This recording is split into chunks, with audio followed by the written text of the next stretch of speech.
30 जुलाई 2025 का दिन आपके लिए कई मायनों में महत्वपूर्ण हो सकता है, क्योंकि इस दिन ग्रहों और नक्षत्रों की स्थिति आपके जीवन के विभिन्न क्षेत्रों पर गहरा प्रभाव डाल सकती है। यह दिन आपके लिए नई संभावनाओं, चुनौतियों और अवसरों का मिश्रण लेकर आएगा, जिनका सामना करने के लिए आपको अपनी स्वाभाविक ऊर्जा, बुद्धिमत्ता और साहस का उपयोग करना होगा। वैदिक ज्योतिष के आधार पर इस राशिफल में हम इस दिन के ग्रहों के प्रभाव, उनके गोचर और आपके जीवन के विभिन्न पहलुओं पर उनके प्रभाव को विस्तार से समझेंगे। ये राशिफल आपको दिन की योजना बनाने, सही निर्णय लेने और अपने लक्ष्यों की ओर बढ़ने में मदद करेगा। आइए इस दिन के विभिन्न पहलुओं पर गहराई से विचार करें और देखें कि ये आपके लिए क्या लेकर आ रहा है।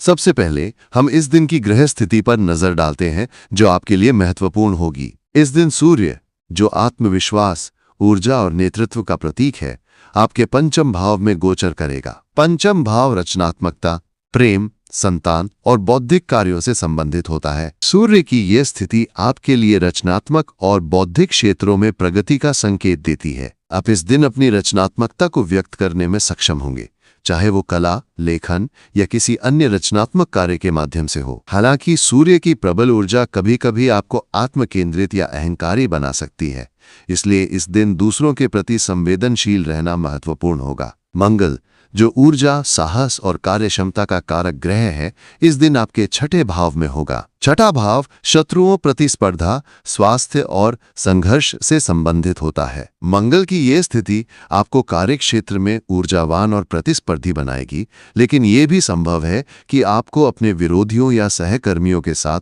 कुछ तनाव का सामना करना पड़े। इस दिन आपकी ऊर्जा उच्च होगी और आप अपने लक्ष्यों को प्राप्त करने के लिए कड़ा परिश्रम करने के लिए तैयार रहेंगे।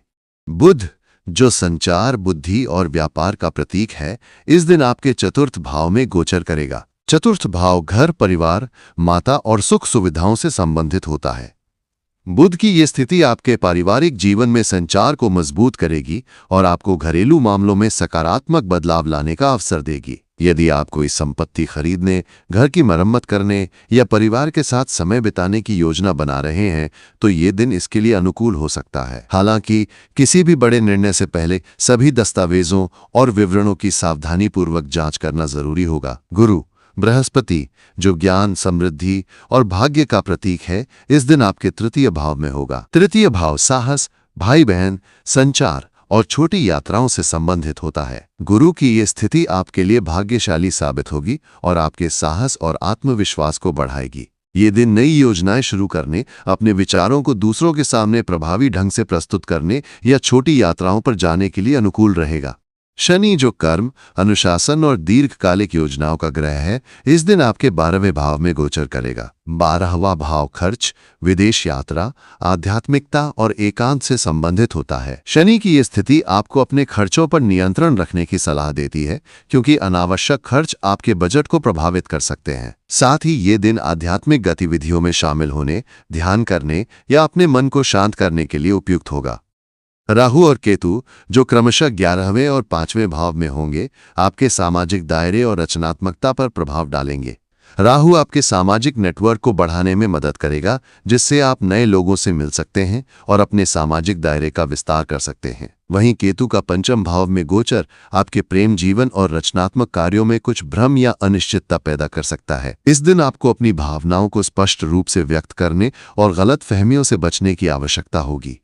अब हम इस दिन के विभिन्न पहलुओं को विस्तार से देखते हैं, ताकि आप अपने दिन की योजना बेहतर ढंग से बना सकें। करियर के दृष्टिकोण से ये दिन आपके लिए अत्यंत उत्पादक हो सकता है। मंगल का छठे भाव में गोचर आपको कार्यक्षेत्र में ऊर्जावान और प्रतिस्पर्धी बनाएगा। यदि आप नौकरी पेशा हैं, तो इस दिन आपके कार्यों की प्रशंसा हो सकती है और आप अपने सहकर्मियों या वरिष्ठों के सामने अपनी क्षमता साबित करने में सक्षम होंगे। ये दिन उन लोगों के लिए विशेष रूप से अनुकूल है जो प्रतिस्पर्धी क्षेत्रों में काम करते हैं, जैसे कि बिक्री, मार्केटिंग या प्रबंधन। हालांकि मंगल की आक्रामक ऊर्जा के कारण आपको अपने सहकर्मियों के साथ तर्क वितर्क या अनावश्यक बहस से बचना चाहिए। यदि आप किसी प्रोजेक्ट या प्रस्तुति पर काम कर रहे हैं, तो ये दिन उसे पूरा करने और अपनी योजनाओं को लागू करने के लिए उपयुक्त है। अपनी ऊर्जा को सकारात्मक दिशा में लगाएं और जल्दबाजी में कोई निर्णय न लें। व्यापारियों के लिए ये दिन नई साझेदारियों या व्यापार विस्तार की योजनाओं को लागू करने के लिए अच्छा हो सकता है। बुध का चतुर्थ भाव में गोचर आपके व्यापार से संबंधित संचार को मजबूत करेगा, जिससे आप अपने ग्राहकों या साझेदारों के साथ प्रभावी ढंग से बातचीत कर पाएंगे। हालांकि कोई भी बड़ा निवेश करने से पहले सभी जोखिमों का आकलन करना और विशेषज्ञ की सलाह लेना महत्वपूर्ण होगा। आर्थिक दृष्टिकोण से ये दिन मिश्रित परिणाम दे सकता है। गुरु का तृतीय भाव में गोचर और राहु का 11वें भाव में गोचर आपके लिए आय के नए स्रोत खोल सकता है। यदि आप किसी नए प्रोजेक्ट, साइड बिजनेस या निवेश की योजना बना रहे हैं तो ये दिन इसके लिए अनुकूल हो सकता है, बशर्ते आप सभी जोखिमों का आकलन कर लें। ये दिन उन लोगों के लिए भी अच्छा है जो लंबे समय के निवेश जैसे कि म्यूचुअल फंड, सावधि जमा या रियल एस्टेट में रुचि रखते हैं। हालांकि शनि का 12वें भाव में गोचर आपको अपने खर्चों पर नियंत्रण रखने की सलाह देता है। अनावश्यक खर्च जैसे कि विलासिता की वस्तुओं पर पैसा खर्च करना या आवेग में खरीदारी करना आपके बजट को प्रभावित कर सकता है। यदि आप कोई संपत्ति, वाहन या अन्य बड़ी खरीदारी की योजना बना रहे हैं तो इस दिन दस्तावेजों की सावधानीपूर्वक जांच करें और किसी विशेषज्ञ की